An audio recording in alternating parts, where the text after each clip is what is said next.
Well, when it comes to Patrick Mahomes, it will be start 100 in his career. Hard to believe, but over 8 seasons from getting drafted out of Texas Tech, 10th overall. Hard to believe that, too. Now a 3-time Super Bowl champ. We've seen quite the evolution and a future Hall of Famer when it comes to 15 out there in KC. And taking a look at it, all those career numbers leading up to Sunday as we hit those triple digits. Wins, first, 77. Passing touchdowns, 224 first as well. And passing yards, still the top dog before we get to week 4. There's a lot of layers to his story and eras. You can say the gunslinger back in 2017, 2018, Superman in 2019 and 2020, reality check, maybe losing some weapons there in 21, chip on his shoulder in 2022 to prove it, and then the elite game manager, question marks with that one in 23, 24. And that brings in our guys here, Douzable as well as Pete Prisco. And Pete, you don't like that term game manager, but that's what Leger dubbed him 2 weeks ago as. Well, hey, it's an insult to any quarterback. I don't care what you say. It's a game manager. A game manager can't come back from 14 down in the 4th quarter. He's not capable of doing that. He's a guy.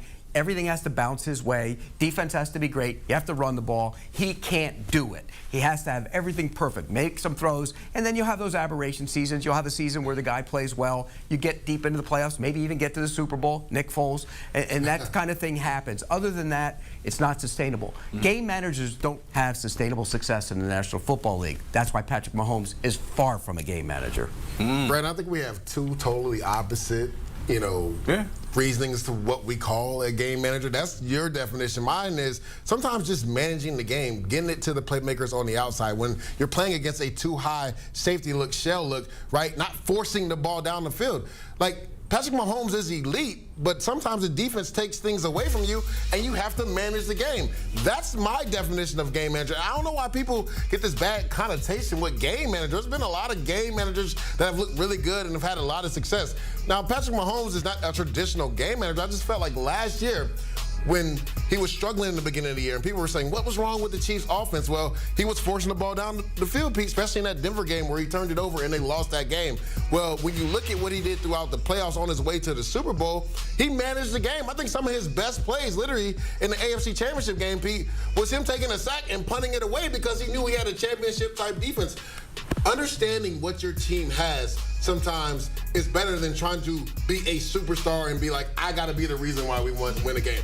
I think that's where he grew last year, realizing, like, I can lean on my defense. I can lean on this offensive line that's really good, especially in the interior 3 that we always talk about. I can lean on Isaiah Pacheco, and then I have a championship-type defense. I can lean on them. So I don't need to go out there and put up 30 points and pass for 300 yards. Let me go underneath routes, Travis Kelce, whoever the number 2 receiver, whether it's Juju Smith-Schuster or whoever it's been, where it's been MVS, let me get them the ball, but let me not force it down the field, right, and make some mistakes and manage this game. Okay, let's go back to last year. There was a reason why they had to do it that way. They didn't have any receivers, one.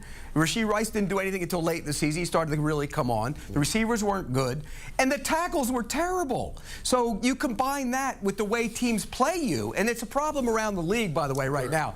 You know there's a game manager in Houston right now. His yards per attempt has gone from 8.2 to 7.2. Is C.J. Stroud a game manager? No. What's happening, and you know this, everybody's playing off coverages, and the offensive lines in the National Football League stink. And when you combine that, you can't throw the football down the field. So everybody's dinking and dunking. All the quarterbacks' numbers are down across the board. And last year, his were too. We go back to early in his career when he was thrown all over the place. Then everybody played off coverage against him. He didn't adapt to it very well. That's why his numbers went down. He finally adapted to it better. Then he lost Tyreek Hill, and he became a gunslinger again. And then last year, you're correct. There were reasons why he couldn't put up those numbers. But you know what? Late in that game against the Ravens, when it was 3rd down, what did he do? He hit the shot down the field to MVS. Game over. That's why he's Patrick Mahomes, and that's why he's far from being a game manager. Yeah, but I before you come in, Brandon, I would say I would go back to that 2022 season. He didn't have any receivers that year. Travis Kelce was the number 1 guy. So you're saying he doesn't have any receivers. Besides when he had Tyreek Hill, he's really never had any receivers. Like Rashee Rice is looking really good. He's looking like maybe he can finally be a number 1 for them. But Patrick Mahomes has never had a traditional one besides Tyreek Hill. So he's always been handcuffed in regards to not having a top-tier receiving core.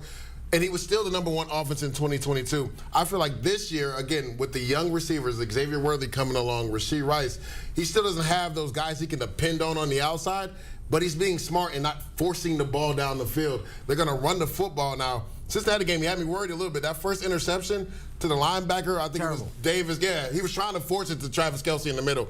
The second one, Cam Taylor-Britt just made a ridiculous play. The problem right now is Travis Kelce isn't Travis Kelce. Yeah. There's your problem. They're not on the same page. It's weird. Well, he doesn't look like he's the same guy either, and that's a problem.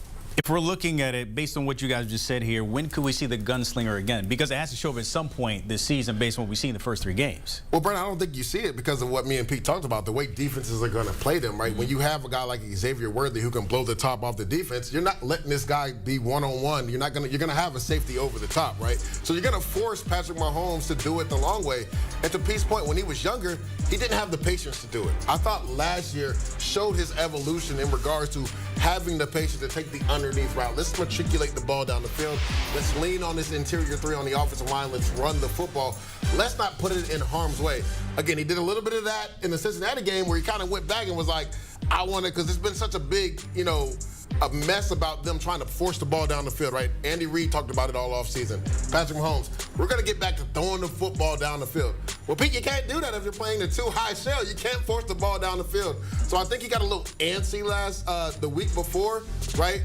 We've seen him grow and mature in the manner of not forcing the ball down the field. I think he needs to do more of what he did last year. Continue to manage the game well, right?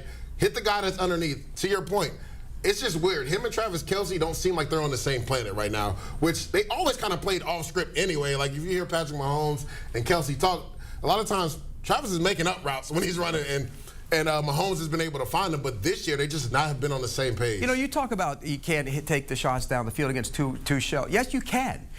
But it takes time. Sure. You have to be protected. What happened in the Bengals game? You said he got sped up. Why did he get, the left tackle was a rookie and he got destroyed. He was getting killed. And he got benched. And so that's been a constant problem for him. Patrick Mahomes, if you run 4 verticals against that shell, you're going to hit those shots. Be open. You're darn right they will be. But you don't. Teams around the league, and the Chiefs are one of them, do not have time because the tackles aren't good enough. And until the tackles get better, it's going to be, like you said, they're going to take what they give him. But that doesn't mean he's a game manager. A game manager doesn't have sustainable success in the NFL. This is one of the greatest quarterbacks we've ever seen. He's calling him a game manager. Is Brock Purdy a game manager? He's stuck on it. Is Brock Purdy a game manager? No, he's not. I'm glad you fought because you thought he was before. Well, until last year, he's not a game manager. Right. Brock Purdy, you saw that last week. He's much better than a game manager. I want to bring it to Sunday against the Chargers. What era will we see? Gunslinger, Superman, reality check, chip on the shoulder, or the game manager that Pete loves? Well, is Justin Herbert playing, and can he be Justin Herbert? Because sometimes you can't be stupid. I mean, if you're going to play in a game where they can't score many points because Justin Herbert's not in a game, why throw the ball all over the place? Correct. So it's hard to answer that question. Now, if Herbert's in the game and he can be Justin Herbert and they can score points, he'll be a gunslinger. If he can't and he doesn't need to be, then you don't let him. And not only that, right, their best defensive player is not going to be in the game, and Derwin James, who was... I don't know if he's the best defensive player. I felt like Sunday versus the Steelers, he was the best player on that field. Yeah, but he's been overrated the last couple of years. And my thing is, he's always been tasked to cover Travis Kelce, which this year doesn't seem like that's a bigger issue because he hasn't really got going on offense. So not only not having Derwin James, the other question is, will Justin Herbert be there? We know Jim Harbaugh wants to run the football, so he's going to try to minimize this game. He's trying to minimize the opportunities the Chiefs offense actually have with the ball, right, by taking time of possession, by running the football. That's the thing. When you look at this Kansas City Chiefs defense, it's really good. But when you look in the past, they've struggled against physical run games, right? So that's something that Jim Harbaugh is going to try to exploit. The only issue is when you don't have the threat of Justin Herbert throwing the football down the field, the Kansas City Chiefs are not going to disrespect you throwing the ball down the field. They're going to keep everybody in the box. They're going to man their young corners on the outside. Quentin Johnson has come along the last couple weeks. He's going to have to be big, whether Justin Herbert's in the game, whether it's Tyler Heineke, whether it's Easton Stick, no matter who the quarterback is, you got to take a few shots down the field to loosen up that defense so you can run the football. It's funny because Jim Harbaugh is turning Justin Herbert into a game manager. Exactly. And he is far from it. Yeah. That's just the way he wants to play. If Justin Herbert played on a team, they threw the ball 35 times a game, he'd be fine. Oh, he'd be excited, actually. Yeah, of course. All right, so Sunday is going to be 100 career starts. Let's look into the future. He already has 3 rings, MVPs under his belt. At 200, what are we talking? Baby goat, What's that status? I'm going to say baby coat. And I only say that because I don't know how much longer Andy Reid is going to coach. Now, me and Pete were having a candid conversation. He thinks Andy Reid's going to coach till the wheels falls off. But I think he's a major piece to the pie when it comes to Patrick Mahomes and this dynasty that they essentially have right now. I could see him maybe winning one more.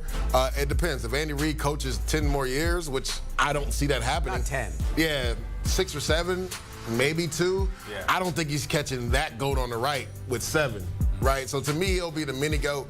And to me, you can't call yourself the GOAT, one, because when you talk about head-to-head, he didn't beat him, Yep. right? And then also the Super Bowl rings, he's not going to catch him unless they just continue to win, 3-peat, 4-peat, 5-peat, which I don't see happening. They could get the 3-peat, but I don't see him winning more than 1, maybe 2 within the next 6 years. I think he'll be the GOAT. And because I think they have a real, and pick them to win it, but they have a real shot to win one this year. And if they do, that's a 3-peat. Tom Brady never was a guy who 3-peated. So that gives him a leg up on him. Correct. That gives him a leg up on him.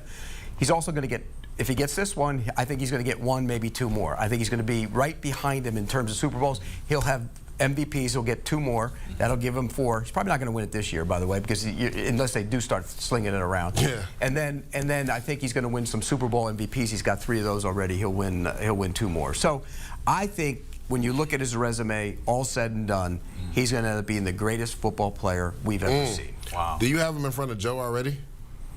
Yes. Really? Even with the ring differential? Yes, I do. I do. So Pat Mahomes is your 1. He's your 2. No, he's right he's now, one. Brady's Brady's one. one. At 200. Right. At 200, I still think he's 2 because I don't think he'll pass. I don't think he'll pass the 7. And as far as Andy Reid, you say he's going to coach until the wheels come off. I always have a joke when I see him about which one of us is going to go first. I hope he doesn't go because my wheels ain't coming off. You're not going anywhere, Pete. No. You're stuck I love here. that. You got 10 plus years left in you, so. Easily. Yeah, exactly. Lejay and Pete is always breaking it down when it comes to the NFL. We'll see how that happens when that 100 career start. 425, the Chiefs and Chargers, maybe Justin Herbert will be on the opposite side. We'll see. All that on CBS and Paramount Plus.